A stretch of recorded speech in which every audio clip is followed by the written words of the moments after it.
बेहतरीन हुकूमत बनी नो इंसानियत में हजरत हैदर कर्रार की गुजरी है।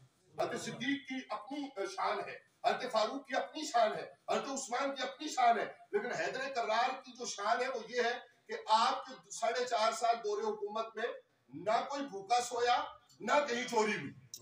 तो एक चोर ने आके कहा हैदर कर्रार को कि मेरा वजीफा बढ़ा दे, मेरा वजीफा बढ़ा दे, मैं आपकी वजह से चोरी नहीं कर रहा।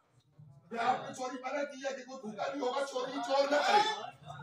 तो हैदर कर्रार का ये हक बनता है कि बनी लो इंसानियत में, और ये बनी लो इंसानियत में यूएनओ ने टास्क दिया। 25 ममालिक के स्कॉलर्स ने रिसर्च की, और इस रिसर्च की रोशनी में बात किबला शाह जी फरमा रहे थे कि सामने आई कि हैदर कर्रार की हुकूमत the best era of rule of Ali, जो बेहतरीन दौर गुजरा है वो हजरत अली करमल्लाहु वजहहू का दौर खिलाफत गुजरा है।